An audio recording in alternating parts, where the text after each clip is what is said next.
Muito boa noite, bem-vindos a mais um webinar do Conselho Estratégico Nacional do PSD.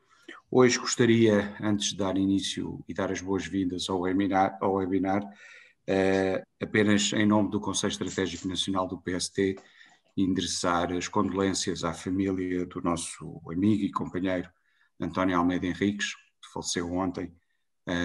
O António era, além de um bom amigo, um bom governante, um autarca dedicado à cidade de Viseu, e eu gostaria, em nome do CERN, de endereçar as condolências à família, aos amigos e a todas as pessoas de Viseu. O motivo deste webinar também não é um motivo feliz. Hoje vamos falar sobre Cabo Delgado.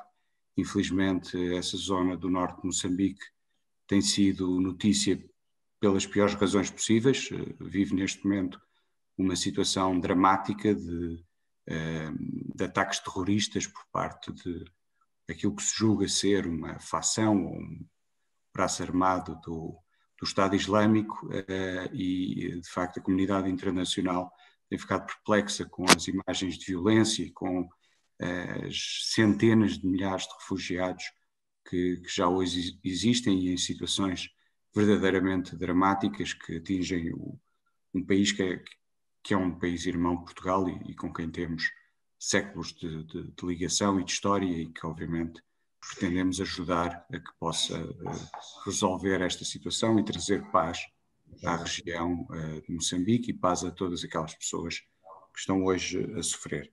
Eu queria agradecer à Diana Soller e ao Malo da Abreu, que são os dois vice-coordenadores do CERN Negócios Estrangeiros, a organização deste webinar e todo o trabalho que esteve por trás, e queria agradecer aos nossos convidados, ao Dr. Fernando Negrão, ao engenheiro Miguel Anacoreta Correia, ao Dr. António Abreu e ao Abudo Manana, que está neste momento exatamente em Cabo Delgado e que nos vai relatar de viva voz e de experiência própria aquilo que tem sucedido nos últimos dias e nas últimas semanas nesta imensa tragédia que se abateu sobre Moçambique. Mais uma vez, muito obrigado. Eu, como de costume, saio depois de dar as boas-vindas no webinar e vou seguir o debate através da página do Facebook do PSD. Mais uma vez, muito obrigado e boa noite e bom debate.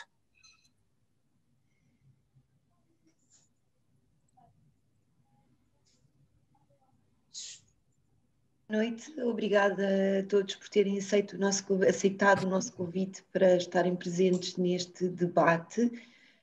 Boa noite a todos que nos estão a acompanhar através do Facebook do PSD, muito obrigada. Parece-me que este debate é muito importante e muito pertinente neste momento. Eu passo a apresentar muito rapidamente os nossos convidados. O engenheiro Miguel Anacoreta Correia, que é antigo presidente da UCLA, mas que também foi, como todos sabemos, deputado da Assembleia da República e deputado no Parlamento Europeu. O engenheiro, o professor António Abreu, peço desculpa, António Domingos Abreu, que é consultor e perito de biosfera na zona de Cabo Delgado, portanto também teve algum contacto com o terreno e poderá dizer-nos de que forma é que a biosfera daquele território pode ter ou não influência neste conflito. Temos connosco também o Dr. Fernando Negrão, que é vice-presidente da Assembleia da República, também como todos sabemos, e é vice-presidente da Assembleia Parlamentar da CPLP, portanto pode também trazer-nos aqui digamos, a visão das organizações internacionais que podem, de alguma maneira, ajudar a solucionar o problema. Temos também connosco o Abudo Gafuro Manana, espero ter dito bem o seu nome, que é um ativista dos direitos humanos moçambicano que está em Pemba neste momento, que tem assistido muito de perto a tudo o que tem acontecido e que nos irá fazer um relato daquilo que tem vivido e daquilo que tem passado. E last but not least, o nosso vice-coordenador do CERN, Dr. António Malo da Abreu, que foi o grande impulsionador deste debate e que é deputado na Assembleia da República. Eu começaria por passar a palavra ao Abudo, ativista de direitos humanos, e gostaria que nos contasse resumidamente o que é que tem vivido e o que é que tem assistido nos últimos tempos, aí perto de Cabo Delgado. Ora bem, boa noite aos painelistas, especialmente ao Dr. Malo Antônio de Abreu, que já esteve cá conosco e pôde assistir um bocadinho àquilo que se vive neste ponto do país, mais a norte de Moçambique. Dizer que nós somos uns jovens designados Coendeleia, na língua local, em português, significa prosseguir, desenvolver. Nós, como jovens do movimento Coendeleia, nascemos dentro da paróquia São Carlos Luanga, do padre Eduardo, um padre missionário espanhol que está por aqui e que me levou a me formar em nível superior na Universidade Católica. E depois, quando começaram os primeiros ataques em 2017, e eu ainda era estudante, começamos já a tentarmos levar como uma reflexão. Já tínhamos um grupo que funcionávamos como centro interreligioso, que funciona de uma forma independente e de pensar como é que são as ideias nos bairros sobre a ideologia das religiões. E depois tentamos ver se conseguíamos progredir com aquilo, tivemos tantos impasses e acabamos recuando um bocadinho e começamos já em 2018 a ajudarmos já os primeiros deslocados de Imbau e deslocados de Marere, na região de Mocimboa da Praia, os primeiros que tiveram ataques grandes. Eu e o padre Eduardo éramos dois só, e depois dali, quando chegou em 2019, já não tínhamos como aquilo estarmos sempre com duas pessoas. Alargamos o movimento, o padre ficou no bairro de Mahati e eu fui mais a norte da cidade de Pemba, fui para o bairro onde eu nasci e o bairro histórico, o bairro dos pescadores, o bairro de Paquitequete, onde começaram a desembarcar em 2020, no mês de setembro para outubro, pessoas em massas nos barcos. As primeiras pessoas que nos chegavam eram mulheres e crianças desidratadas e com medo, com trauma. Até mesmo nós, eles não confiavam, mas pronto, e eles precisavam de segurança. E eles tinham nos encontrado, nós enquanto estávamos a jogar futebol na praia, e perguntamos aos chefes locais o que está a acontecer, por que tantos barcos estamos a ver aqui na praia. Será que é desta vez que Pemba vai cair? Então eles foram logo, perguntaram o que estava a acontecer, e notificou-se a polícia da costeira, Lacostre, e eles vieram e pronto, começaram a fazer triagem e eles abriram-se e disseram que, olha, na nossa terra está em guerra, está em chama. Saímos lá há 3 dias, 4 dias, ainda há muita gente por vir à cidade de Pemba. E ainda muita gente no mar que está à procura de melhor segurança para poder se salvar da região de Mocimboa, Macomia, Kisanga, porque foi um ataque em simultâneo em 2019 e depois a coisa cresceu em 2020.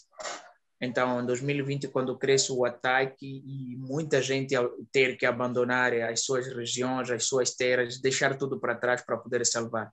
Só vinham eles com os seus filhos. Alguns que conseguiam levar filhos, porque outros até hoje perderam muitos filhos pelo caminho.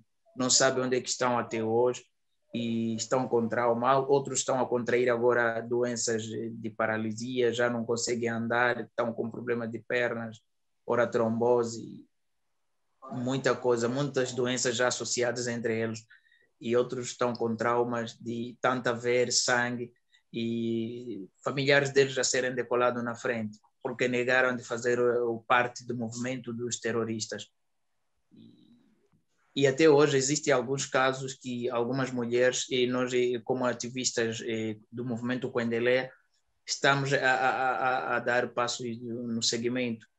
E em ano passado, já não vou mais atrás, vou um bocadinho à frente, no ano passado nós desembarcamos cerca de 16 mil deslocados na praia do Paquite, não contando com aqueles que vieram por via terrestre, porque antes desta chegada massiva dos deslocados, a cidade de Pemba era habitada por cerca de 25 ou 350 mil habitantes. Neste momento, a cidade de Pemba encontra-se com 780 mil habitantes. O número duplicou, ou quase triplicou, porque as pessoas estão à procura de melhor segurança. Mas mesmo assim, com este ataque de Palma, tem-se registrado um movimento contrário. Algumas pessoas que estavam por aqui na cidade estão à procura agora de outros pontos para poderem ver se chegam a umas regiões mais seguras. Isto é, procuram as regiões mais a sul da província de Cabo Delgado, os distritos de Chiuri, Montepuez, ou mesmo até Nampula, para poderem se sentir seguros, porque a situação de segurança para eles dizem que não é das melhores, porque o que eles viveram é que eles relatam que viveram horror, viveram terror. E a testemunho disso desde os últimos 10, 15 dias atrás, desde os últimos dias de março até os dias de hoje.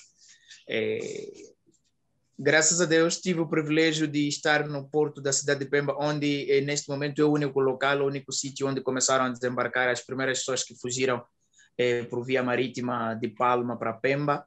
E depois de Pemba, o primeiro dia recebemos 1.200 pessoas. O maior número era trabalhadores da multinacional Total. Dos 1.200 pessoas, 120 eram expatriados. E imediatamente, quando desembarcaram no navio que foi contratado pela Total, que vinha de Tanzânia para Palma, Pemba, quando descarregou os expatriados e entre vários moçambicanos que estavam por ali, é um número de 1.200, eles foram imediatamente evacuados para o aeroporto de Pemba e de Pemba seguiram para o seu país, os seus destinos. E ficamos a ajudar cerca de 1.118 pessoas, porque outras, cerca de 2 ou 3 pessoas já tinham conseguido identificar a família logo na porta do porto. E ali ficou-se muita gente à procura de familiares e amigos para poderem sair do porto e foram evacuados pelos autocarros que eram freitados pela companhia multinacional Total.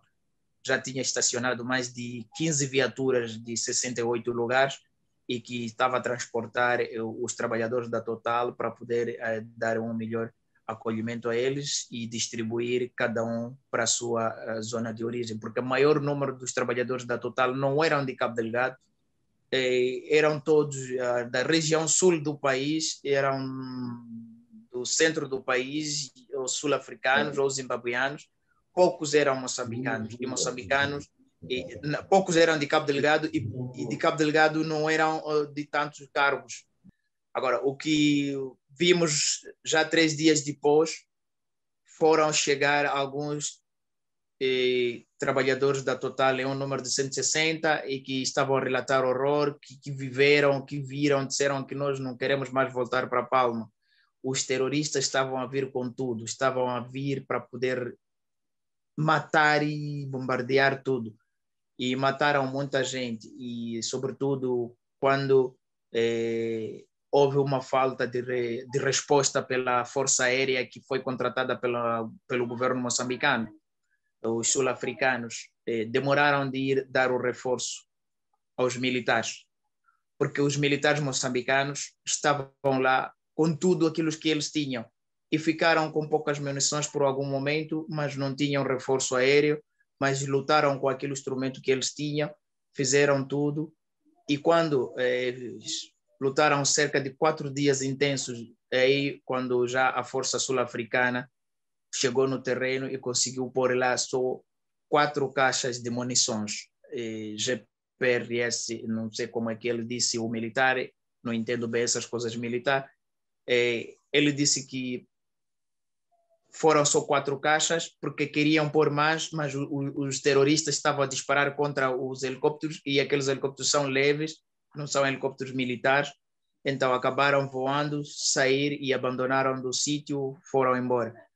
E houve uma coisa que indignou a todos, e quando estava a falar também com um dos trabalhadores que salvou da Amarula, o hotel onde viviam, os patrões da multinacional, onde estavam lá os brancos sul-africanos ou franceses. Quando chega o primeiro helicóptero para o resgate no Amarula, resgatou cerca de 6 pessoas. O administrador do distrito de Palma e a sua filha, mais 4 brancos. E quando voltou de novo o helicóptero, levou alguns brancos, deixando moçambicanos em terra. E 2 dias depois, isto no dia 26, já o helicóptero voltou e resgatou só o proprietário do Hotel Amarula e 2 cães que ele tinha como amigos lá dentro de casa. Não carregou mais nenhuma outra pessoa, deixando várias crianças naquele hotel, deixando várias mulheres que estavam naquele hotel que procuravam melhor segurança, e ele teve que abandonar o hotel, ele e os cães, num helicóptero para diretamente ir a Fungi no aeródromo, e seguiu imediatamente a Pemba, onde veio a entrar um avião e foi embora para a África do Sul. E muita gente que viu e viveu essa história está indignado, porque razão daquele sul-africano ou aquele proprietário do Hotel Amarula fazer aquilo. Salvou ele, mais os 2 cães e um gerente do hotel, que é de nacionalidade tanzaniana. São essas só que salvaram naquele hotel, e outras pessoas salvaram-se quando houve acesso à caravana, que um dos sul-africanos que estava a ficar ali atrás disse que, olha, é desta vez ou nada, porque os terroristas já aproximaram o hotel, temos que abandonar o hotel. Nós não temos como, temos que arriscar mesmo para podermos sair daqui. Quando eles quiseram sair, foram interpelados na porta, os terroristas começaram a disparar a queima-roupa contra o portão do hotel, e tinham 4 portões de passagem, e que graças a Deus a esses portões não foi atingido naquele momento ninguém, e os seguranças desaprumaram, só conseguiram disparar 2 vezes para dispersar os terroristas. Quando dispersaram os terroristas na porta, é no momento em que os tais 150 sobreviventes do Hotel Amarula conseguiram fazer uma caravana de 15 viaturas que estavam a se entulhar em cada viatura, e se entulharam para poderem chegarem a Fungi, que dista cerca de Afungi para a Vila Sede de Palma, onde fica o Hotel Amarula, de 20 quilômetros. Então, eles, quando chegaram em Afungi, era o mais sítio seguro, que até hoje existem milhares de pessoas no portão de Afungi à procura de melhor segurança e proteção. É onde, neste momento, tem a Força de Defesa e Segurança a patrulhar 24 horas a dia e todos os minutos, e a região tal dita mais segura de Palma neste momento é a região de Afungi, onde estão milhares de pessoas à procura de refúgio para os navios ou avião, em que a Total tinha suspendido tudo. Até agora não sabemos se há ou não barcos ou navios para poder resgatar aquelas pessoas que estão ali à procura de segurança. Sabemos nós, através de algumas fontes, que há um navio que carregou hoje na cidade de Pemba água e alguma comida para poder ir oferecer àquela gente que está ali em Afungi. E o mesmo navio irá ser responsável para resgatar algumas pessoas, porque eles disseram que nós temos que carregar, porque são mais de 17 mil pessoas na porta de Afungi a tentar entrar dentro de Afungi, porque é um quintal muito seguro, onde tem patrulha 24 horas ao dia, e as pessoas que estão ali na porta não estão a ser atacadas. Graças a Deus, até neste momento, há indicações que já foi recuperada a Vila de Palma, mas estragos estão lá patentes, e muita gente desaparecida, muita gente morta, e ainda não foram quantificadas quantas mortes são, mas há indicação que várias crianças perderam a vida. Eu gostava muito de agradecer ao Abudo por este seu primeiro comentário. Se calhar, muito rapidamente, eu passo aos próximos convidados. E ia fazer uma pergunta para todos, que enfim, provavelmente não tem uma resposta definitiva, mas que penso que é um bom ponto de partida para debatermos estes acontecimentos, enfim, dramáticos. Eu ia começar por colocar a pergunta, talvez primeiro ao Sr. Engenheiro Miguel Anacoreta Correia, a que é que se deve este conflito exatamente e a que é que se deve a intensificação deste conflito neste momento?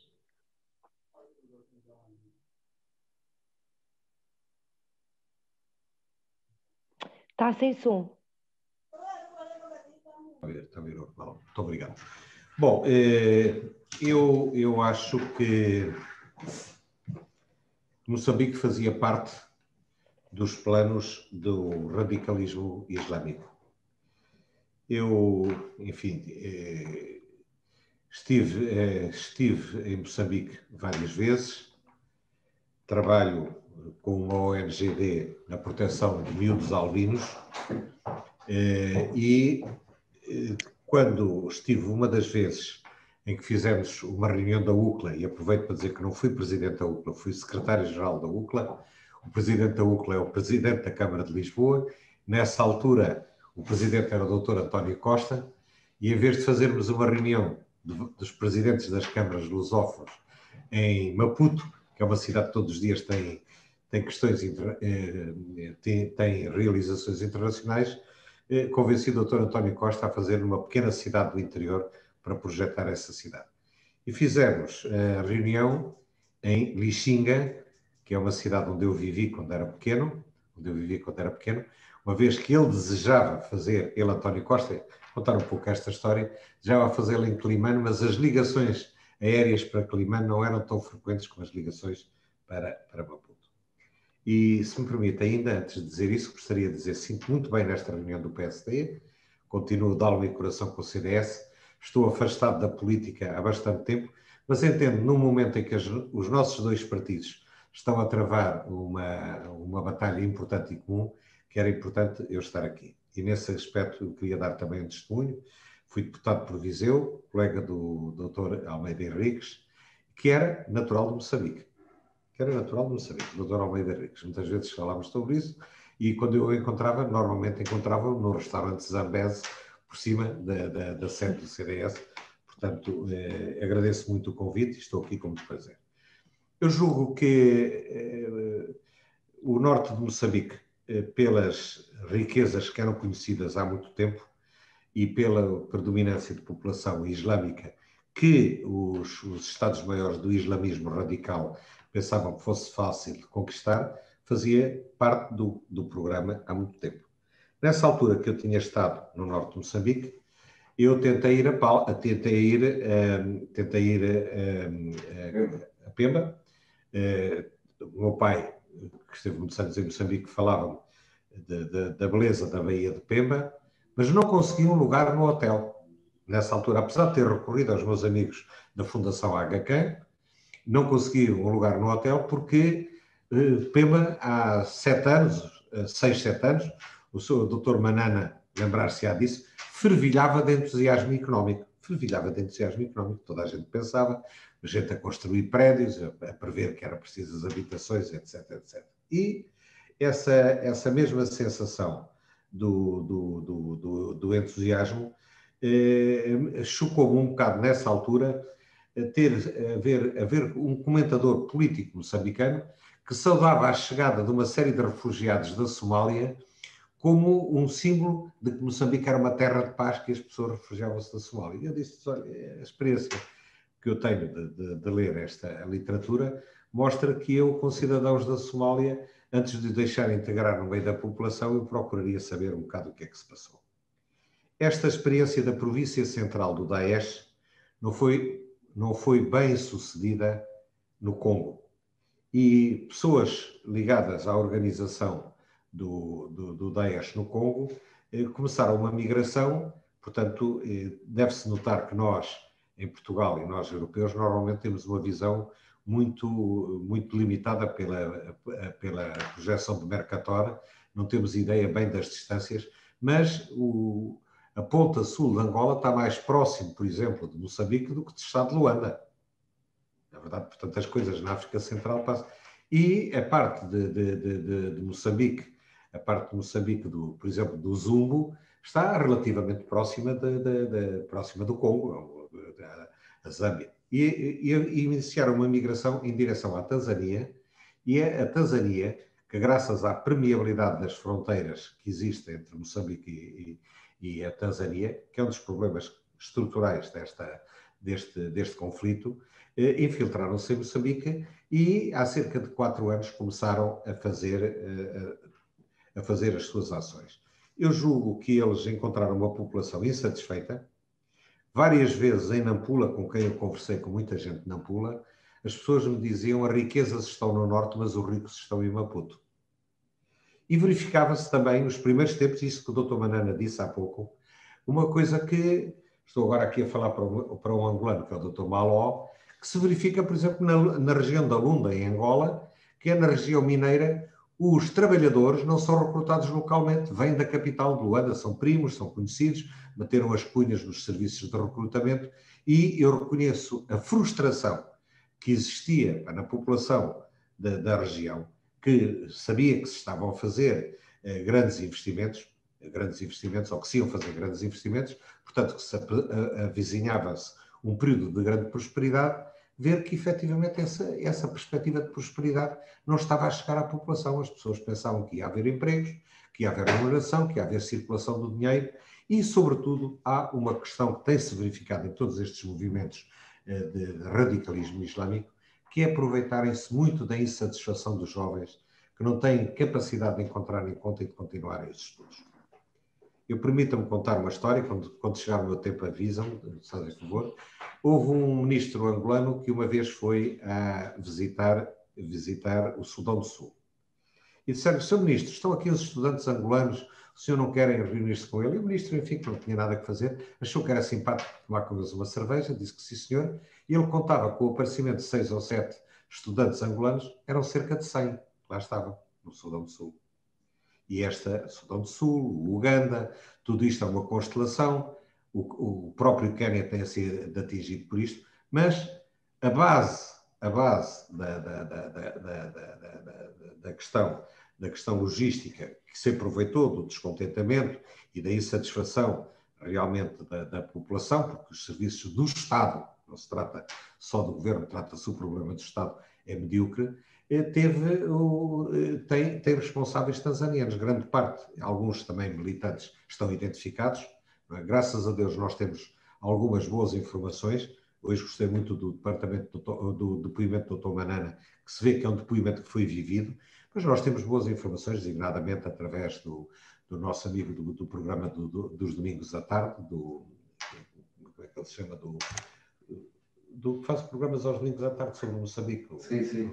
O Rogério, e, por exemplo, também os depoimentos que houve nas últimas horas do Fernando Jorge Cardoso. Chama a atenção que amanhã sai um excelente artigo dele no Observador, vale a pena lê-lo, com extensa documentação sobre as origens deste convite. Portanto, encontraram um terreno relativamente fácil, com uma fronteira permeável, e coexistem nessa zona, na minha opinião, na zona do Nordeste, e o Dr.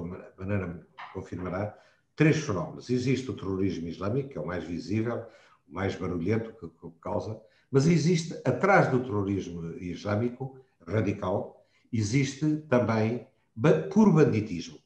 Há banditismo, pessoas que aproveitam, grupos que aproveitam para fazer banditismo, onde tem sido, e isso é um fenómeno muito preocupante, tem sido muito forte a presença de jovens adolescentes, que são normalmente os mais sanguinários dessas ações e que servem objetivamente os objetivos dos radicais do Daesh, que é de aterrorizarem a população, banditismo.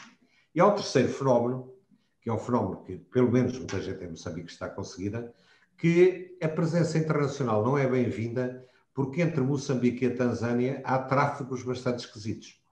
De Moçambique sai muita madeira, sabe-se, que é embarcada na Tanzânia. De Moçambique saem muitas pedras semipreciosas, designadamente o rubis, em que Moçambique tem hoje uma posição muito forte no mercado mundial. Não é verdade? O ano passado houve falta de rubis e parece que o aporte moçambicano foi decisivo.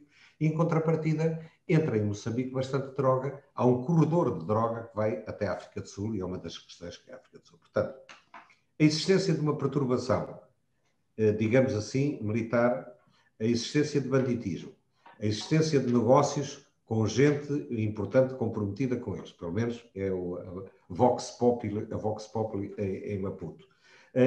A insatisfação das pessoas com a falta de qualidade dos serviços do Estado. E depois, digamos assim, tudo isto criou um caldo de cultivo que, ao contrário do que muita gente pensa, também tem sido este terrorismo tem sido, como principais vítimas, os islâmicos do norte de Moçambique, que não gostam das teorias que os islâmicos vieram trazer, designadamente perante as questões da posição das mulheres e da família. Como é aliás... Portanto, eu provavelmente poderia dar outros exemplos, mas procurei concentrar nos aspectos mais fundamentais.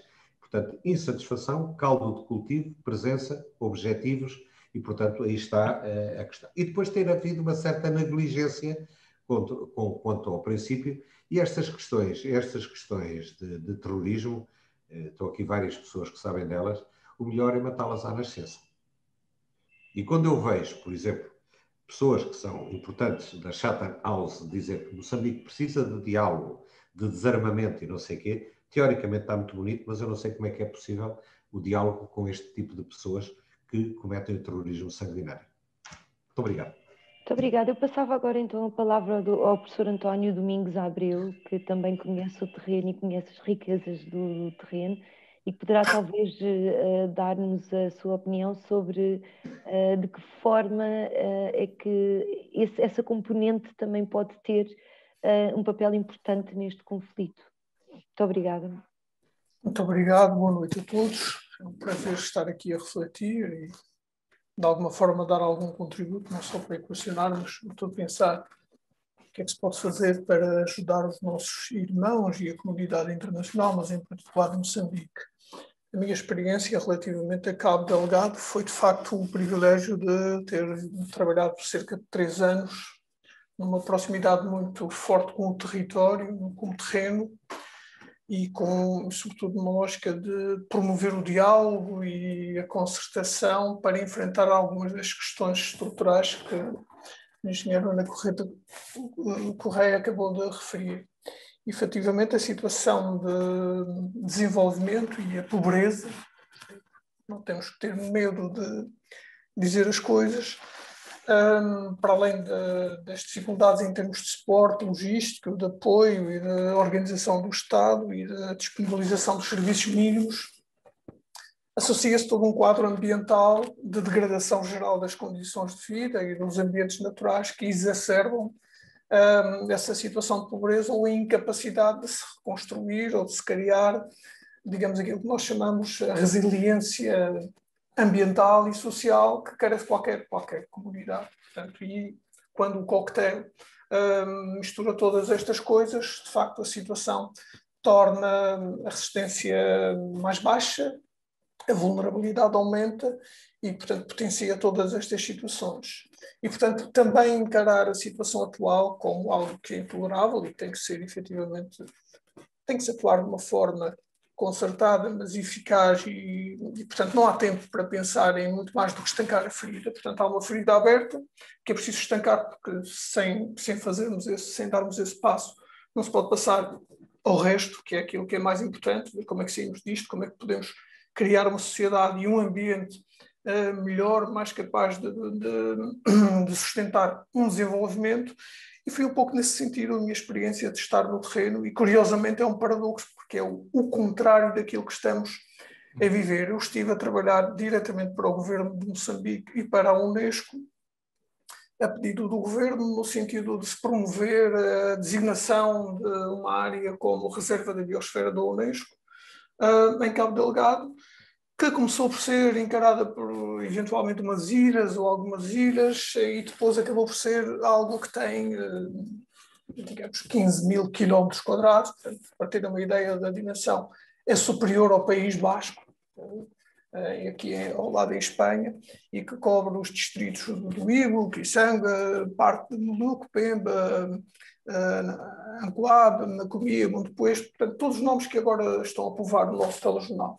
E esse território, de facto, é um território que constitui e acabou por ser a visão que as comunidades, porque o processo foi muito desenvolvido não só com uma componente mais técnica, de inventariação, de identificação de valores, mas foi sobretudo uma mudança mesmo na forma como Moçambique e Cabo Delgado encaravam a coisa, porque inicialmente viam a classificação como um prémio, em particular centrado no Parque Nacional das Quirimas, que é o maior parque nacional e que tem uma riqueza em termos de biodiversidade imensa, e, portanto, aquilo inicialmente era visto como um prémio, uma consagração pelo esforço, pela dedicação e pelo empenho do país e das comunidades em preservar.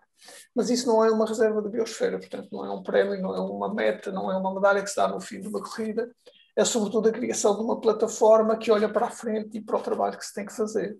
E foi preciso construir uma visão que envolveu, obviamente, muita consulta, muita inventariação, muita discussão, e a visão que eu partilho convosco, tenho aqui à minha frente, é que a reserva da biosfera das Quirimas, que é este espaço enorme que cobre praticamente toda a província, é um espaço de convergência, participação e compromisso, que tem como visão o desenvolvimento sustentável das suas comunidades, com base na conservação e uso sustentável dos recursos naturais, históricos, culturais e sociais.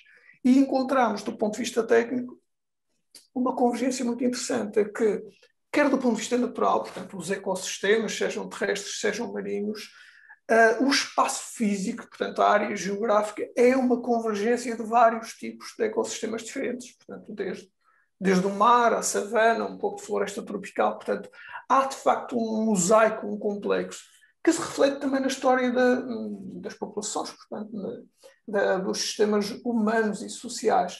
E, de facto, há esse mosaico que acaba por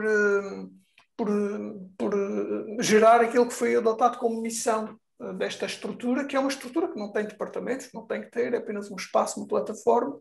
Depois, obviamente, tem alguma condição e condução administrativa, mas basicamente diz que a missão é criar um espaço de diálogo, de experimentação e demonstração, envolvendo todas as partes interessadas em diferentes domínios. E aqui vai desde o social, ao cultural... Não é possível agora, não é?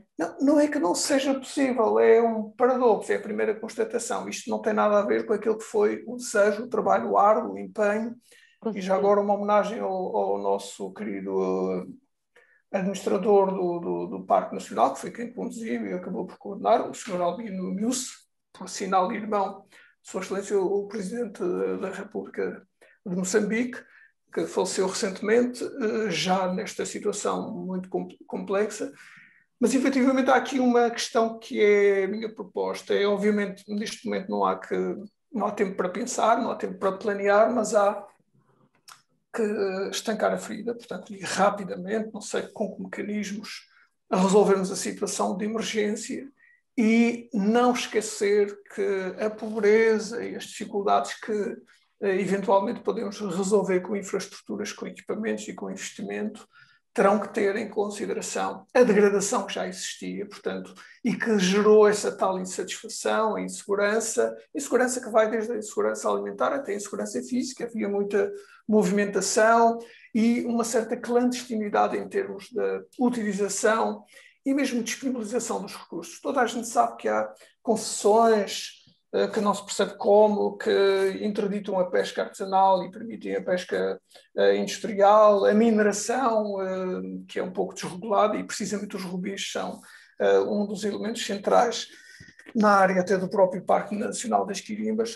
Aquilo que eu queria chamar a atenção nesta primeira nota é, efetivamente, para quando seja possível ultrapassar esta situação mais radical, que a equação que venha a ser feita e o esquema de cooperação e de desenvolvimento seja capaz de abordar de uma forma integrada a dimensão ambiental como pilar para qualquer que seja o modelo e qualquer que seja o catalisador que vai gerar, digamos, os rendimentos que depois se derramam para bem das comunidades. Poderá ser a exploração de recursos naturais, como é o caso do gás ou outros, mas não poderá ser nunca à custa da degradação das condições, que na prática não só são recursos naturais, e termino já, como também moldaram aquilo que é a personalidade e o caráter, digamos, social deste mosaico de convivência sã, salutar durante séculos e séculos e séculos.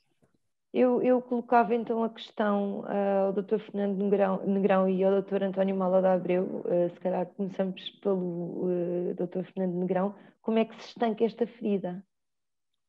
de que o professor António Abreu estava a falar. Professora Diana Sola, cumprimento todos os colegas de painel na pessoa de Vossa Excelência. Eu gosto que tenha revela, há muito tempo não nos via. Cumprimento especialmente, e permitam-me, a intervenção do professor Manana, Dr. Manana, para lhe dizer que se estávamos preocupados, depois de o ouvirmos, ficámos muito mais preocupados pelo terror que as populações devem ter passado, não passaram com certeza, e que a comunidade internacional diria que neste caso tem sido uma ficção, não só a comunidade internacional, e eu diria também a comunidade local internacional.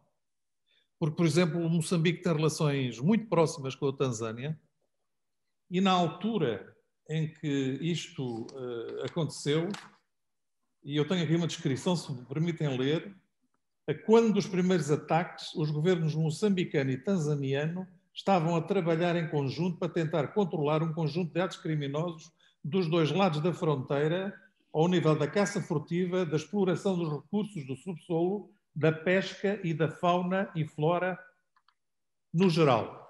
Portanto, existia uma ligação fortíssima entre estes dois países no sentido da defesa dos interesses de cada um deles. Acontecendo isto que aconteceu, esta ligação dissipou-se, a Tanzânia afastou-se de Moçambique, Moçambique afastou-se da Tanzânia. Quer dizer, nós perguntamos como é que isto é possível quando estes dois países são, as ligações e os laços entre estes dois países são fundamentais para o combate ao crime, designadamente o terrorismo, que é o caso nas fronteiras destes dois países. Eu agora, enfim, fazer aqui uma pequena nota sobre a CPLP, depois algumas interrogações, porque sarar a ferida, confesso-lhe que não sei como é que se vai sarar esta ferida, mas que tenho imensas interrogações, E a CPLP tem uma parte executiva e uma parte parlamentar. A parte parlamentar, como tudo o que é vida parlamentar, precisa de tempo no seu desenvolvimento, porque se baseia na palavra. E a palavra, embora às vezes se possa tornar cansativa, é fundamental. E o exemplo do que está a passar em Moçambique, a palavra é muito importante, porque nós não podemos deixar cair o que está a passar em Moçambique. E para isso temos que usar a palavra. A palavra e desenvolver a palavra e não deixar que ninguém se esqueça do que está a passar em Moçambique. E, portanto, é nessa tentativa que a CPLP está a fazer o seu trabalho na componente parlamentar. Na componente executiva, em 2020, limitou-se a fazer uma recomendação de apoio, se o governo moçambicano assim o entendesse, e, entretanto, não foi mais longe por causa da pandemia, que tem dificultado os contactos entre os vários países que formam a CPLP. Agora, eu tenho, de tudo o que tenho lido imensa coisa, daquilo tudo que tenho visto, antes de iniciarmos este nosso encontro, eu vi umas imagens num canal de televisão perfeitamente horríveis e que correspondeu em muito daquilo que o Dr. Manana aqui nos descreveu. Mas visto ao vivo é de facto um terror, não é? Um terror. Ainda há pouco falava sobre a questão do terrorismo e da possibilidade de dialogar com o terrorismo. Obviamente que não há qualquer possibilidade de dialogar com o terrorismo. É um mau princípio começar a dialogar com os terroristas e com o terrorismo, porque isso leva a tornar legítimo o terrorismo e, naturalmente, que ninguém de nós quer isso. Agora, eu punha aqui era um conjunto de questões que acho que são importantes para nós refletirmos um bocadinho e resultam da minha reflexão sobre aquilo que se vai passando. E, por exemplo, os jihadistas. Os jihadistas pertencem de onde vêm? Vêm do mundo árabe, onde existia existe ainda o islamismo radical? É local? Qual é a sua natureza? Ninguém ainda nos explicou bem de onde vêm, como e como é que apareceram ali. quais as razões por que eles ali apareceram? São razões de natureza política? São razões de natureza económica? São razões de natureza tribal? São razões de natureza religiosa? Também não sabemos e desconhecemos a razão do aparecimento deste grupo terrorista. Depois, há outros Estados envolvidos, para além de Moçambique, não só como vítimas do terrorismo, mas também como eventualmente apoiantes da atividade dos terroristas? Alguém, enfim, há alguma informação sobre isto, designadamente os serviços de informação e dos serviços secretos dos vários países? E eu salientava aqui a África do Sul. Por que razão Moçambique não reagiu imediatamente após o massacre de que Pemba a população foi vítima? Porque não reagiu a comunidade internacional nesta região? Porque é que não houve uma reação da comunidade internacional? Temos aqui a Comunidade de Desenvolvimento da África Austral, SADC, que é muito importante, tem um peso político forte e quer dizer, não há notícia de qualquer tipo de reação relativamente a tudo o que aconteceu e está a acontecer nessa região de África. A África do Sul estava para intervir por via naval. Estava tudo organizado para acontecer essa intervenção há 3 anos, entre 2 a 3 anos. E, de um momento para o outro, a África do Sul recua e diz que recua por causa da pandemia, porque tinha um problema interno muito grave, sabemos bem que é grave, mas recuou e deixou Moçambique, de alguma forma, isolado no combate com estas forças terroristas. Depois fazemos a pergunta também do Zimbábue. O que é feito do Zimbábue? E o que se diz é que o Zimbábue, neste momento, não tem forças militares adequadas para um combate desta natureza. Depois eu queria realçar a Tanzânia. A Tanzânia é o mais importante. E a Tanzânia, o que diz em termos diplomáticos, é que atravessa uma crise política muito aguda que a impede de estar a intervir neste conflito. Mas, enfim, este conjunto de dúvidas deixam-me perplexo sobre aquilo que é realmente o importante, que é qual o papel da comunidade internacional nos conflitos locais no mundo hoje. E nós vemos que há aqui um definhar da intervenção da comunidade internacional e há cada vez mais o egoísmo nacional a ter uma supremacia e a desfazer a comunidade internacional. Mas não percamos a esperança. Não percamos a esperança. Porque, por exemplo, a União Europeia, através do representante para os negócios estrangeiros, Joseph Borrell, contribuiu em 2020 com 37 milhões de euros em ajuda humanitária para Moçambique, principalmente dirigido a Cabo Delgado. A CPLP, já aqui disse, fez uma recomendação e em dezembro de 2020 sobre a situação em Cabo Delgado e manifestou a sua disponibilidade em ajudar. A União Africana, que tem sido uma peça fundamental, eu há pouco esqueci-me de referir, na resolução de outros conflitos na região, tarda em pronunciar-se sobre a situação em Moçambique. O que é mau. Verdade. E é preciso puxar por estas instituições. Agora deixe-me só terminar aqui com 2 ou 3 notas de algum otimismo. O primeiro é que Portugal enviará no mês de abril uma missão de 60 militares com o objetivo de dar formação aos militares moçambicanos. Segundo o Ministro dos Negócios Estrangeiros de Portugal anunciou, que é uma notícia positiva.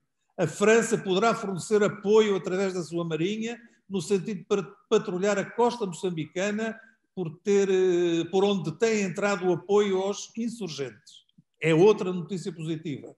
Em 15 de março, os governos moçambicano e norte-americano iniciaram um programa de 2 meses de intercâmbio para a formação das tropas de operações especiais, no âmbito do qual serão formados militares moçambicanos.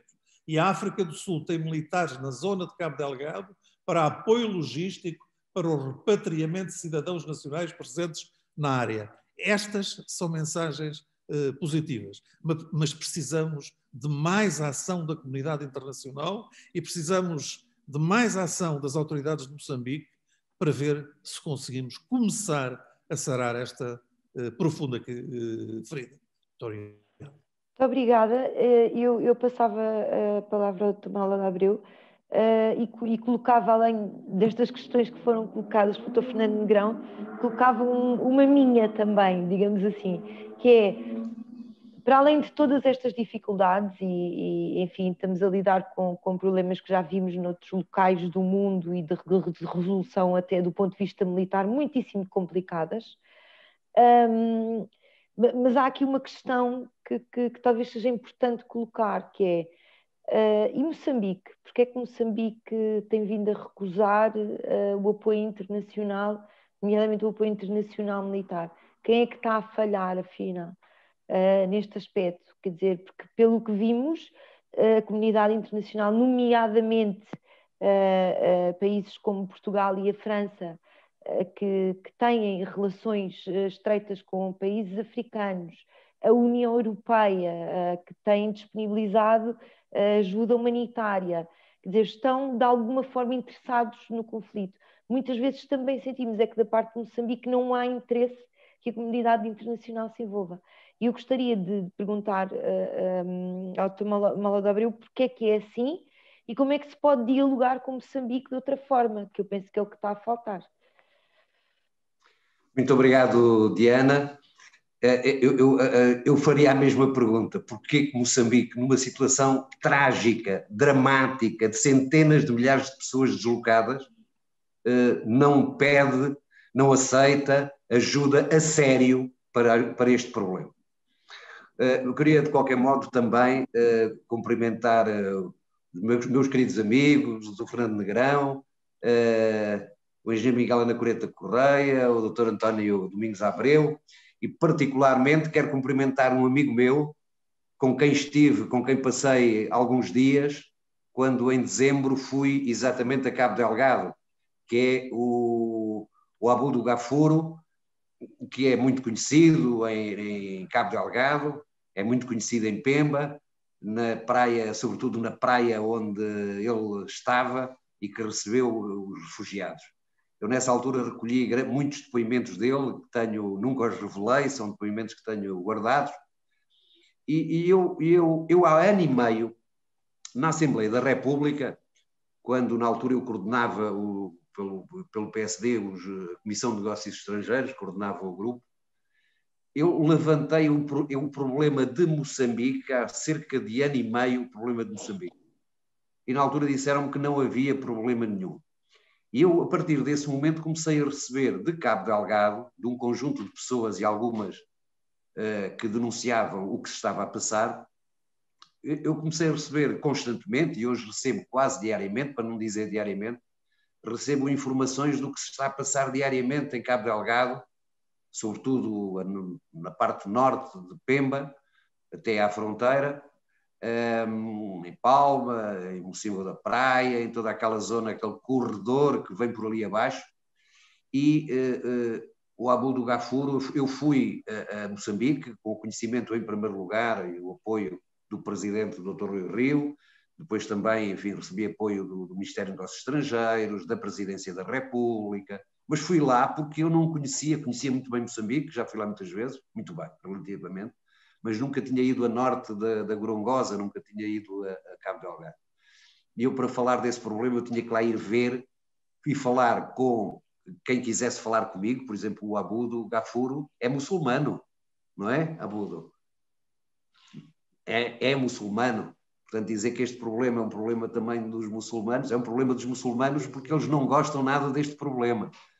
Eu fui, sobretudo, visitar os portugueses que lá estão, e estão muitos portugueses, portanto, a comunidade portuguesa que está em Cabo Delgado, falar com todas as forças, falei com os líderes da Igreja Católica, falei com os líderes muçulmanos, falei com todo o tipo de gente, fui visitar os campos de reassentamento, não é?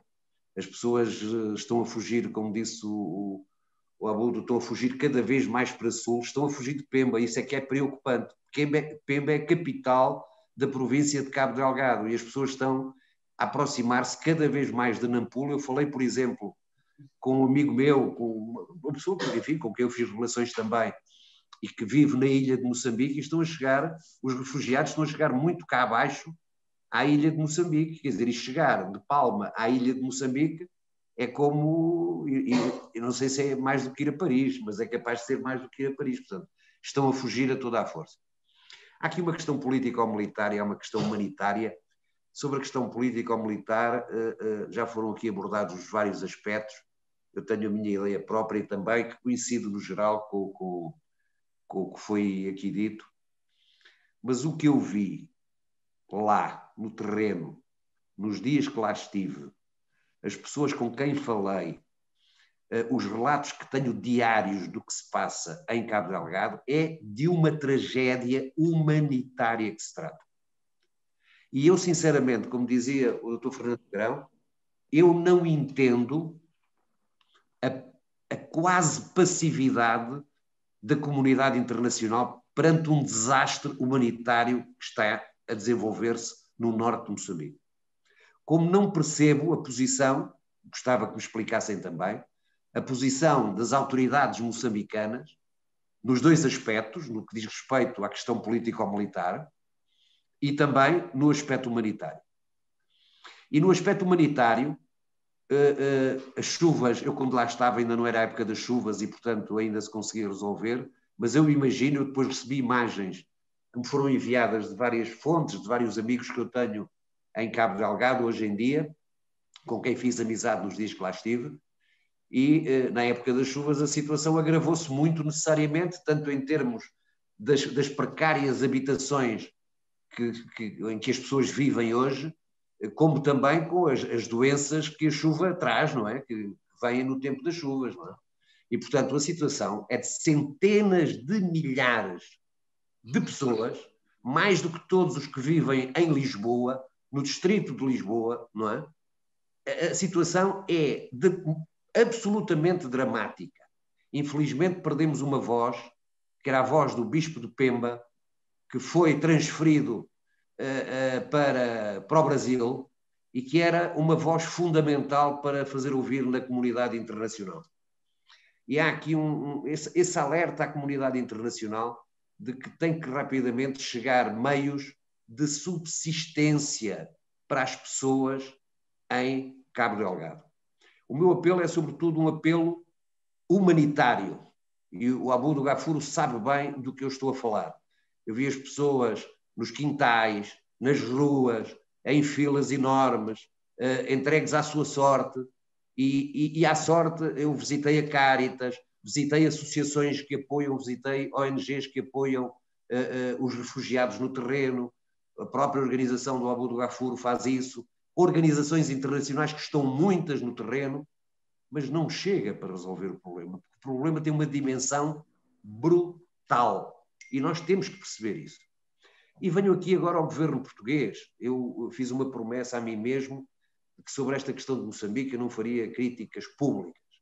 E não faço críticas públicas, mas é preciso que o governo português, tanto mais que agora preside ao que preside na União Europeia, o governo português, tendo também contactos, e nós todos tendo contactos reforçados com o secretário-geral das Nações Unidas, é preciso fazer um apelo internacional à ajuda a Moçambique.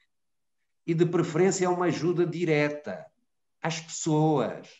É uma ajuda, eu diria, quase sem intermediários.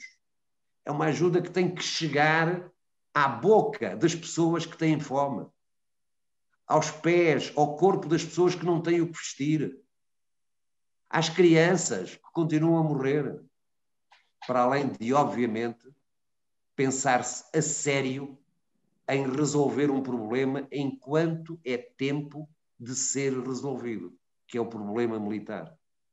Ainda estamos a tempo de resolver o problema militar. Mas esse assunto terá que ser pensado por outros que não eu.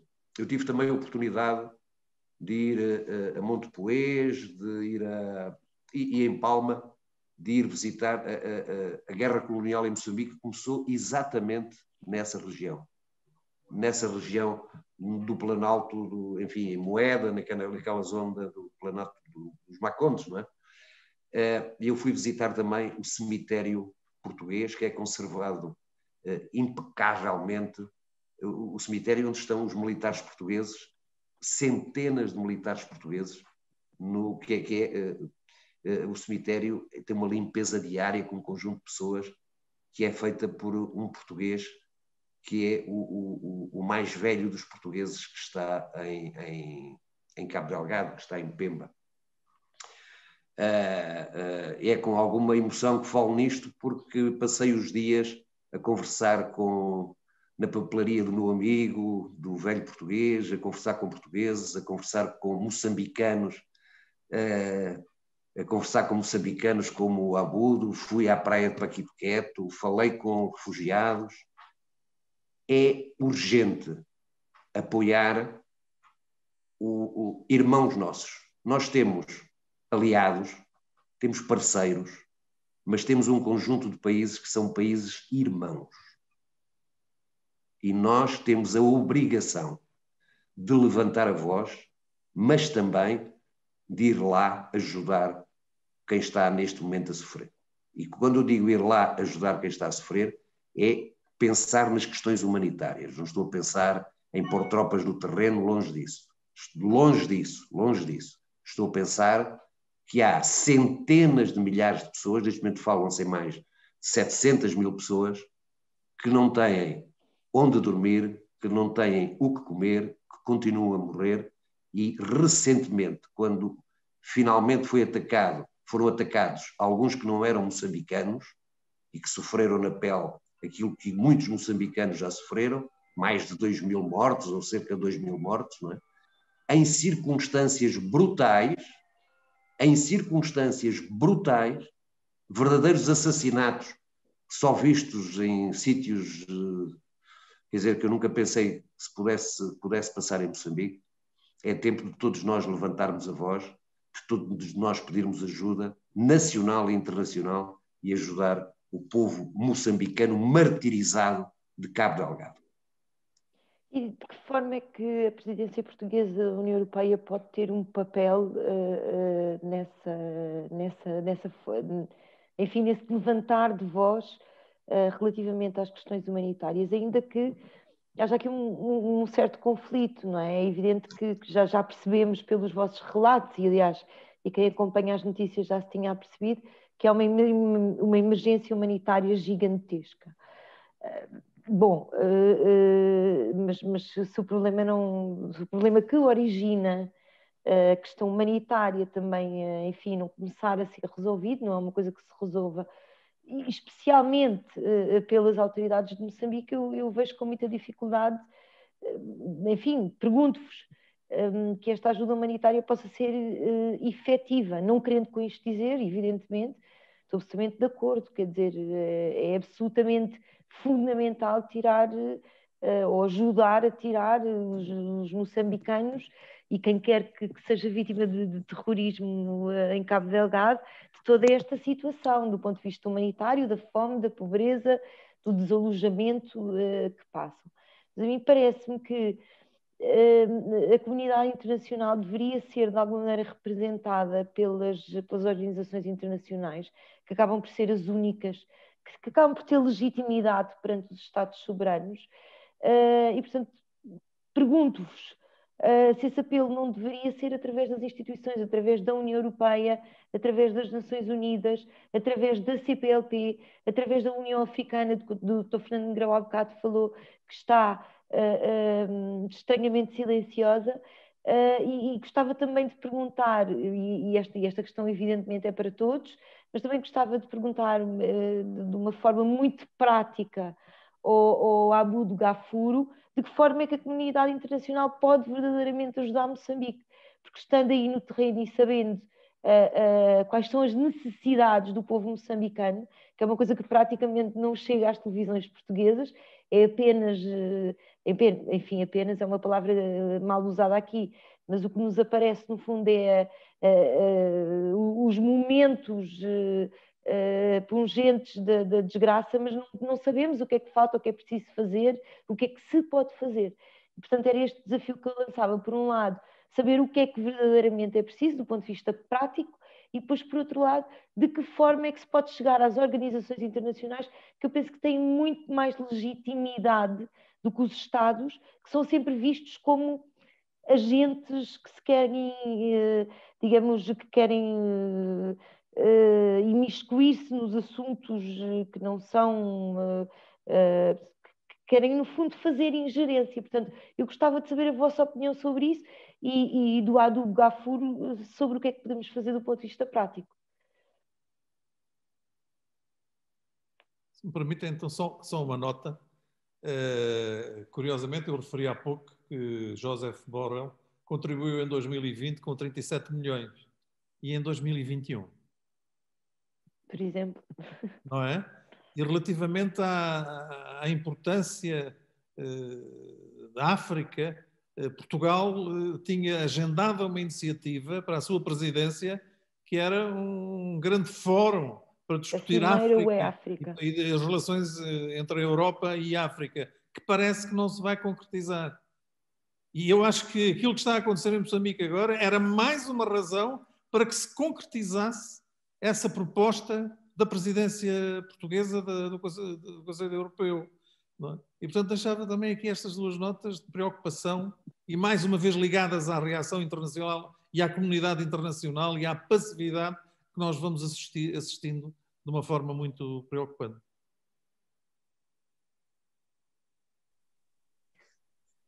Ana? Faça favor. Bom, eu queria aqui me referir a alguns pontos que vou tentar secundar ao doutor.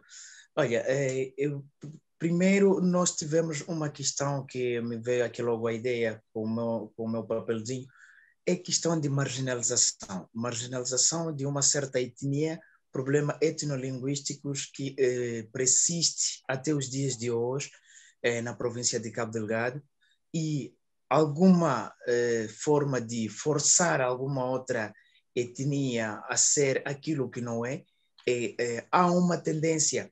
Por que razão que falo isto? Falo com dados fiáveis, porque a minha licenciatura foi mesmo baseado na representação social da etnia Mani sobre a Mocimboa da Praia, antes da guerra crescer. Então, eu falei sobre a representação social da etnia Mani e que fomos a entender que os Manis são forçados a se excluírem dentro do desenvolvimento social e cultural da província de Cabo Delgado e um pouco para aquela região de norte de Cabo Delgado. E também temos um bocadinho de problemas etnolinguísticos. Há uma divisão de línguas. Os macondes não se dão bem com nenhuma dessas outras línguas entre Makua e o Mani. Mas o Makua e o Mani, eles podem viver e conviver.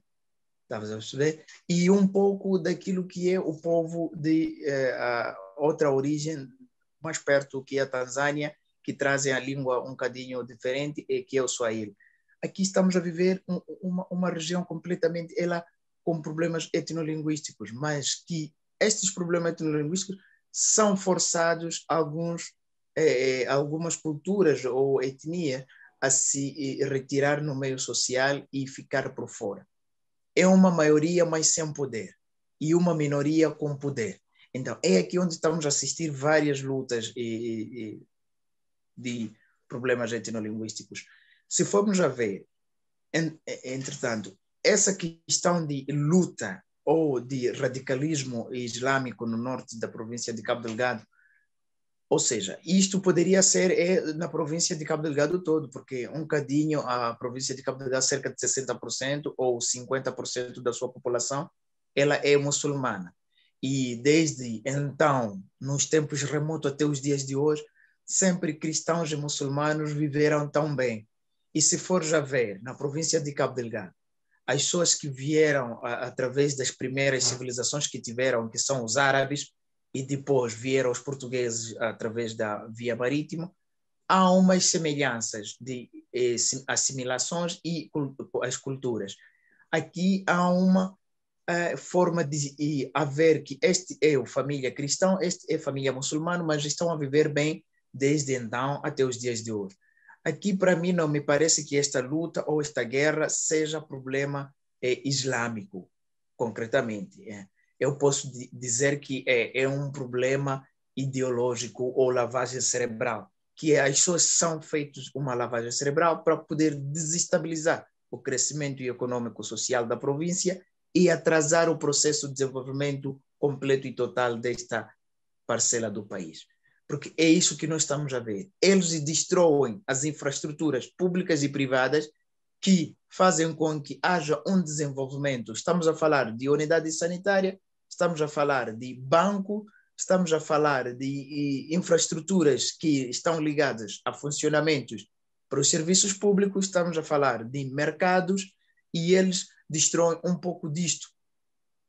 Então, é aqui onde estamos já a tentar ver, porque por algum momento nós vimos esses mesmos radicais ou terroristas a matarem guarda de mesquita, a queimarem uma mesquita. Então, é aqui onde nós estamos a dizer que talvez não sejam problemas islâmicos ou religiosos, que sejam problemas ideológicos e lavagem cerebral desta população da província de Cabo Delgado.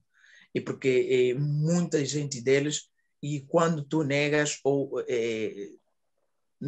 eles raptam-te e você nega fazer a parte, a primeira coisa que vem na vida é a tua cabeça. Eles tiram a cabeça e levam um pau, são palavras sensíveis, mas tenho que dizer, levam um pau, eles fazem o espeto. Levam a tua cabeça, colocam naquele pau e dizem, este está contra a nossa religião. Queremos implantar a nossa religião, mas ele está contra nós. Mas sabendo que ele é um muçulmano, sabendo que ele reza como as regras normais, 5 orações por dia, Ham Salawat, assim se diz de passagem, e andei um bocadinho com o Dr. Malô, estivemos perto de umas 2 ou 3, 4, 5 mesquitas dentro da cidade, e ele viu como esses muçulmanos se comportam, como esses muçulmanos fazem as suas orações, e como é que vivem entre cristãos e muçulmanos. Estava a falar aqui de um português que está há mais de 64 anos na cidade de Pemba, e eu mais velho, o senhor Cláudio de Abreu, o Claudino conhecido, veio muito bom, um português que não pode se tirar o mérito, é um português que não temos como classificar ele. É um português muito histórico e emblemático da cidade de Pemba. Então, este convive com todos os muçulmanos, mantém o cemitério municipal intacto, limpo, sabendo que lá estão cristãos e muçulmanos. Não há aquela coisa de dizer que eu vou limpar o lado dos cristãos e deixo o lado dos muçulmanos. Limpa e ajuda os muçulmanos. Quando eles têm problemas, ele sempre está lá em ajudar os muçulmanos. Tem contribuído no mês... Então, a verdade é que a maioria dos conflitos provocados por radicais islâmicos, as primeiras vítimas são os moderados islâmicos, não é? Isso tem acontecido um pouco por toda a parte onde há radicalismo islâmico, não é? Acho que isso foi talvez uma ideia errada que se tenha tido no início, quando a ideia do terrorismo islâmico chegou às nossas vidas, mas hoje em dia penso que é uma ideia ultrapassada e que todos nós compreendemos que isto é efetivamente uma questão ideológica, é radicalismo ideológico, até pode ser uma facção radicalizada do Islão, mas não tem absolutamente nada a ver com o Islão em geral e muito menos com os crentes no Islão que são moderados, que são pessoas moderadas. Isso acho que é um ponto que todos sentimos que é absolutamente verdade, não é? Certo. Mas existe uma outra coisa que eu gostaria aqui de fazer menção, que é o silêncio total por parte da nossa presidência, Sua Excelência Presidente Filipe Jacinto Nunes, quando houve o ataque, grande ataque, porque ele considera menos, mas para nós é um grande ataque, a Vila de Palma. E chegou a se ficar lá 8, 10 dias intensos a trocas de tiro, mas por parte da Presidência da República disse que estávamos atrapalhados e que não nos atrapalhemos com este ponto de situação.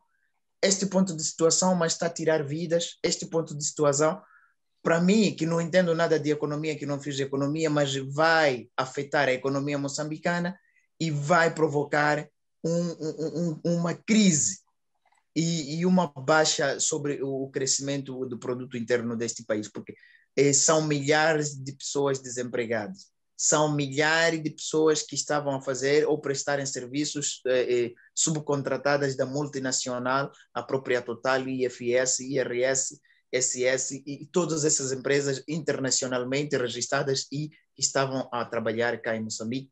E neste momento estamos a falar um pouco mais de 5.000 pessoas desempregadas, é uma vez só. Em menos de 15 dias já temos 15.000 pessoas. Direitos e indireitos, não sei como é que podemos calcular isso, que pode disparar até os 30.000. Então, estamos a ver aqui uma economia fragilizada, estamos a ver aqui um distrito e uma província ameaçada pelo terror e que, apesar de não ser toda a província de Cabo Delgado, mas que se sente ameaçado pelos 17 distritos que existem. As forças de defesa e segurança estão a trabalhar. Demora de chegar ajuda, ou como tal o militar aqui refere-nos, e ficaram 4 dias a combaterem e a dispararem dia e noite, noite e dia. 4 dias depois é que chega a ajuda por via da força contratada sul-africana DAG, e isto demorou de chegar a ajuda para poder derrotar o inimigo, mas mesmo assim, graças a essa bravura e prontidão dos militares, conseguiram até que o inimigo abandonasse a vila de Palma, mesmo tendo baixas. Eles não queriam, parecem psicopatas que não querem desistir por nada. E continuavam a disparar contra os militares, e continuavam a matar inocentes, mas, entretanto, isto é que nós estávamos a precisar de ouvir do Presidente da República, pelo menos uma vez, a ficar preocupado com esta situação, porque não é uma situação normal, é anormal. Afinal de contas, é a própria economia moçambicana que está em causa, é o crescimento da província e como tais os números aqui nos indicam, um dos melhores investimentos em África de extração de gás natural, e são bilhões de dólares que estão sendo investidos neste projeto, e a Total não irá calar. Nós queremos ouvir e estamos à espera de saber qual é o próximo passo depois deste grande problema que estamos aqui a viver. Obrigada.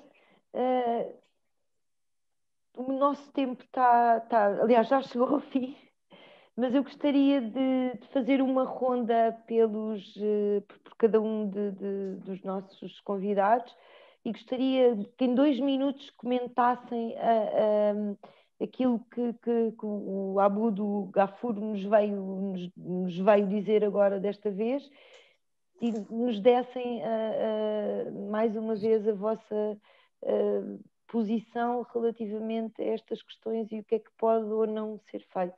Comece por si, Sr. Engenheiro Miguel Nacoreta Correia, por favor.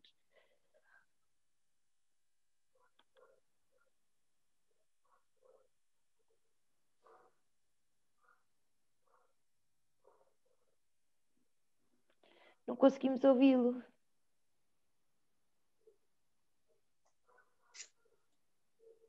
E vos pedi que fossem muito breves nesta vossa última intervenção, porque temos que acabar o nosso tempo para terminar. É que não funcionou bem o outro, tive que mudar aqui para o aparelho de Maló. Bom, eu estou de acordo com as afirmações que fez o Soutor. Efetivamente, é muito mais um conflito civilizacional e de hábitos de comportamento social do que um conflito religioso. Os piores inimigos destes indivíduos que o seu modo de vida querem implantar é a própria comunidade maioritária muçulmana do norte de Moçambique, que não aceita a violência com que esta gente quer implantar nas suas sociedades, e isso sabe-se como eles agem perante isso tudo. Também chamar a atenção que a tragédia económica, mais uma vez eu insisto naquilo que há bocado se disse, grande parte dos empregos não foram para agentes de proveniência local e vieram de regiões de fora, portanto frustrando as expectativas que existia, mas não é apenas ao nível do chamado emprego de sectores avançados. Por exemplo, neste momento, todo o trabalho na agricultura está paralisado.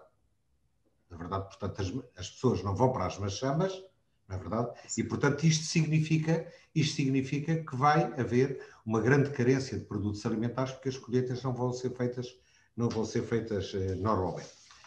Apesar de tudo, apesar da falta de meios, porque o ano passado tinham sido estimados um pedido para o ano anterior 254 milhões de euros, e só uma parte disso é que foi coberta, na verdade, portanto, as necessidades aumentaram agora imenso. Tem sido uma resposta razoável, mas há um facto que eu vi hoje num relatório de inteligência sobre Moçambique que me impressionou. Cerca de 90% da população, estamos a falar antes do ataque de Palma, 90% dos refugiados tinham encontrado alojamento em casa de familiares, de amigos ou das próprias comunidades. 90% das pessoas terem sido alojadas pelo próprio tecido social moçambicano é qualquer coisa que eu acho notável. Depois há a pequena violência, a tal que se mistura com a grande violência que vem nos jornais, e a outra que tem boa parte com o banditismo que graça. O ano passado, na região de Cabo Delgado, foram registados 570 incidentes violentos. Portanto, o que significa que esta perturbação existe há muito tempo e que, quando se dão estes grandes combates, a população está já anteriormente altamente traumatizada. Eu julgo que anuncia-se uma grande ofensiva. Hoje, um alto responsável militar anunciou que dentro de dias a situação seria retomada. Eu julgo que efetivamente vai haver uma melhoria da situação militar em Moçambique, até porque se começou a preparar milícias da população civil para se fazerem processos de autodefesa.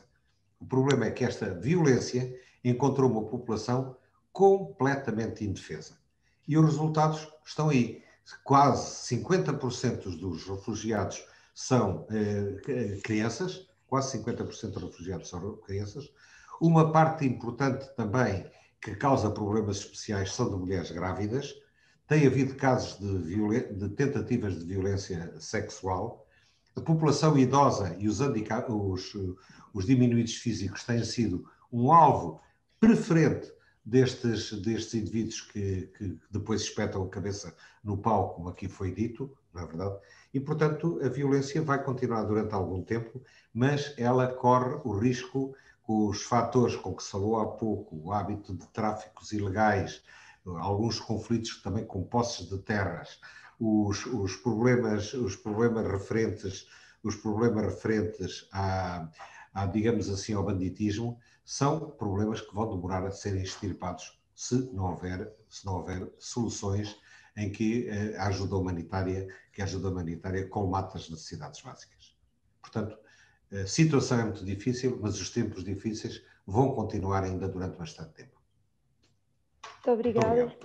Senhor Professor António Domingos Abreu, por favor. Muito rapidamente, eu secundava aquilo que acabámos de ouvir e, de facto, o nosso amigo Manana fez uma belíssima descrição da realidade.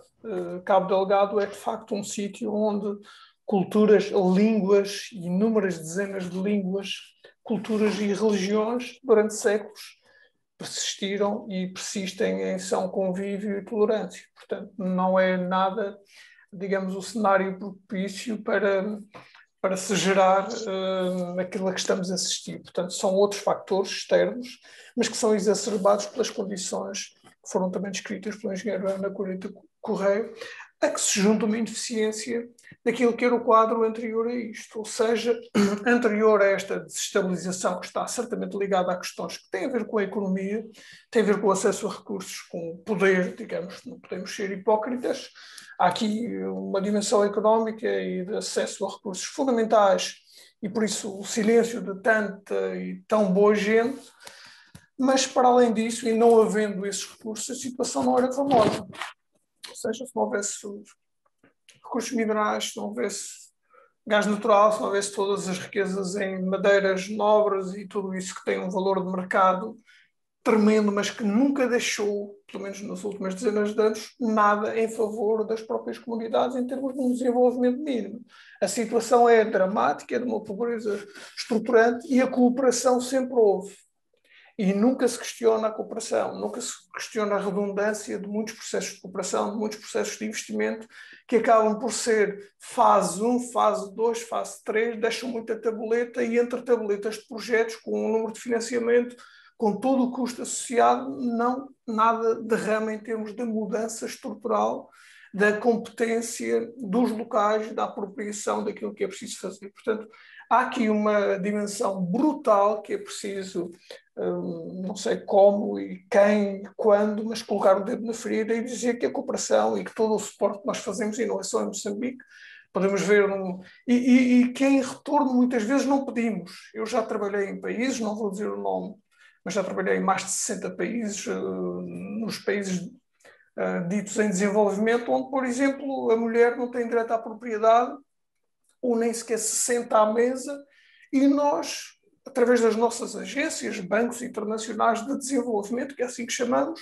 investimos aos 40, 50 milhões em cada projeto e não pedimos que o mínimo dos direitos humanos sejam respeitados. Portanto, há aqui uma questão que é uma certa hipocrisia, que toda a gente sabe, pouca gente fala, porque de facto é um jogo que algum dia vai ter que acabar, não sei como, mas vai ter que acabar, porque nós podemos resolver a guerra. Eu creio que a questão desta guerra é mais fácil de resolver. Se houver vontade política, carrega-se no botão e não há nenhum grupo destes, por muito bem armado que esteja, que não seja facilmente eliminado. O problema é que as raízes e as condições estruturais da pobreza que existe não vão ser resolvidas com o fim desta guerra. Esta guerra acrescenta, alimenta-se dessa questão e exacerba, mas não é essa a questão única e exclusiva. Portanto, antes desta guerra já havia uma guerra que degrada os mangais, que torna mais vulneráveis as populações, que exaure os recursos, que torna uma agricultura ineficiente, porque não há água, porque há uma desertificação, porque há de facto uma mudança e uma procura por uma sobrevivência das pessoas, que vão para onde existe alguma condição e que gera banditismo, que gera violência, que gera tudo isso que nós estamos a ver aqui e que gera grupos vulneráveis que serão sempre cada vez mais vulneráveis dentro da vulnerabilidade geral. Portanto, acho que é um momento para tratar da urgência, mas também para se equacionar. E esse é um discurso que tem que entrar nas agências, seja na União Europeia, seja na CPLP, porque parece que estamos todos num êxtase quando estamos nessas reuniões e quando fazemos os discursos e vemos todas estas propostas, mas depois a realidade é muito distinta e era importante dar espaço a essa realidade e resolver e dirigir, como o António Malo da Abreu disse, fazer com que a ajuda chegue efetivamente a quem dela precisa e que seja transformadora. Ou seja, não é que mata a fome, é que ensina a cultivar e que fomenta a capacitação para não precisarem de mais ajuda ou, eventualmente, poderem eles também ajudar outros que ainda mais precisam. Enquanto não formos a estes assuntos de uma forma central, andaremos aqui, obviamente, cheios de boa vontade, cheios de ideias, equacionando bem as coisas, mas não vamos resolver as questões. Não vamos. Obrigada. Doutor Fernando Negrão. Muito brevemente, duas curiosidades e uma afirmação. A primeira curiosidade é por que razão o representante dos negócios estrangeiros da União Europeia não quis ir a Moçambique? Com o peso que a União Europeia tem no seu todo. Não quis ir. E delegou no Ministro dos Negócios Estrangeiros de Portugal, que esteve e foi, e regressado. Foi-lhe perguntado o que foi lá fazer e disse que foi para lá para tomar conhecimento daquilo que estava a passar. E que consequências é que tira disso? E a resposta foi: estamos a fazer o levantamento das necessidades. Eu diria que é uma resposta burocrática e que não ajuda nada, principalmente neste momento de urgência, aquilo que é preciso fazer. A afirmação é de que a participação das Forças Armadas e dos serviços de informação dos Estados Unidos da América são fundamentais. Sem a experiência, os meios e as informações que eles têm, dificilmente será possível debelar aquele problema de terrorismo no norte de Moçambique. E deixar aqui uma palavra de concordância com o que o Dr. António Abreu aqui referiu no que diz respeito à pobreza sistémica, ao problema que não é atacado, à organização destes países. Quer dizer, e aqui mais uma vez ao empenho da comunidade internacional para que não resolva pontualmente os problemas que vão surgindo, mas sim que ataque as causas e que transforme estes países em países mais desenvolvidos e que saibam principalmente gerir as riquezas que vão tendo. Obrigada. Dr. António Mala de Abreu. Obrigado, Diana. Eu terminaria com uma coisa breve também, dizendo o seguinte: como é que é possível que na zona mais rica de Moçambique, onde estão as maiores reservas do mundo de gás, as maiores reservas do mundo de rubis, onde está ouro, onde está uma zona riquíssima, exista efetivamente, onde vivem as pessoas mais pobres de Moçambique. E esse é um fator, mais pobres, mais abandonadas, mais esquecidas, e o Presidente da República é dessa zona, o Presidente da República é de Moeda, não é? O atual Presidente da República de Moçambique. É triste para quem viu o que se passa nessa zona, a pobreza extrema, viver do básico, viver o dia-a-dia, não haver uma esperança, um amanhã. É preciso ultrapassar as dificuldades do dia-a-dia de centenas de milhares de pessoas, de milhões de pessoas. E, portanto, é também os dinheiros, o pipeline é longo e às vezes depois na ponta podem sair de Bruxelas 36 milhões e é preciso saber quanto é que chegou de facto a Cabo Delgado, não é? Eu julgo que a questão militar, se quiserem resolver, resolvem. Por enquanto já está muito mais organizada e estruturada, mas é resolúvel ainda.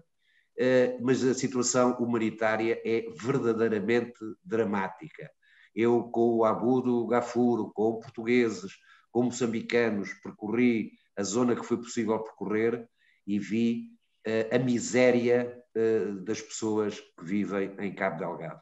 E nós temos que erguer a voz e pedir à comunidade internacional e a nós portugueses. Nós que tivemos um gesto fundamental com Timor. Eu diria que em relação a Cabo Delgado e em relação a Moçambique, nós precisamos de fazer também, de ter um gesto semelhante ao que tivemos com Timor, porque a situação é verdadeiramente trágica, dramática em Cabo Delgado e é preciso ajudar os moçambicanos a resolver e ultrapassar aquele problema.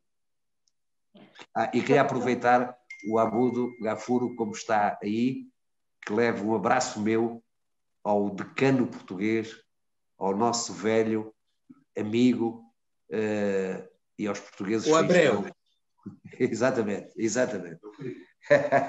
Não é da família, mas é como se fosse.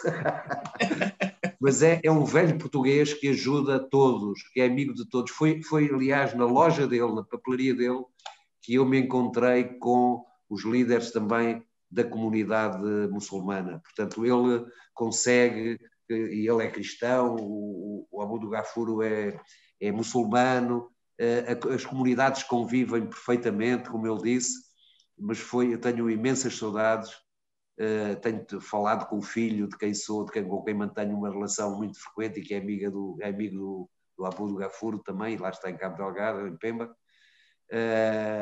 Desejo-vos toda a sorte do mundo, porque vocês têm sofrido muito e não merecem a situação por que estão a passar. Muito obrigada. Eu gostava muito de agradecer a todos a todos os nossos convidados que aceitaram estar aqui connosco esta noite para debater este tema que é tão delicado, especialmente, se me dão licença, ao Abudo Gafuro, que apesar de estarmos todos interessados nesta questão, é ele que está no terreno e a passar todos os dias por coisas que com certeza que nenhum de nós gostaria de passar e, portanto, não há palavras para descrever o trabalho que tem feito durante a sua vida, que tem sido com certeza extraordinário. Gostava também de agradecer muito àqueles que nos acompanharam pelo Facebook do PSD. Eu penso que o assunto não se esgota aqui. Poderemos com certeza voltar a falar dele E pronto, e o que ficou aqui de essencial é que há problemas estruturais em Moçambique que estão relacionados primeiro com questões de pobreza, de inexistência de infraestruturas em sítios absolutamente fundamentais que elas existissem, que, enfim, parece não haver capacidade para derrotar o Daesh, pelo menos no que diz respeito às forças moçambicanas. Portanto, há problemas estruturais em Moçambique que terão que ser resolvidos a seu tempo, mas que, além de tudo, que apela-se de alguma forma às organizações internacionais que façam o seu papel de sensibilização e de ajuda humanitária, porque, e este é o terceiro ponto, há uma questão urgente humanitária que tem que se resolver e que tem que se resolver em paralelo com a questão mais profunda e menos evidente neste momento. Portanto, o apelo que se deixa aqui esta noite é esse, é que se comece a pensar de que forma é que se pode verdadeiramente ajudar Moçambique onde é estrutural, mas ao mesmo tempo não deixar cair a urgência humanitária, porque as pessoas precisam de serem socorridas agora. Muito obrigada a todos, muito boa noite. Como se diz em Moçambique, estamos juntos. Um abraço grande para todos. Boa noite. Um abraço grande, amor. Boa noite. Obrigado. Um abraço para todos. Muito obrigado. Obrigado. Boa noite.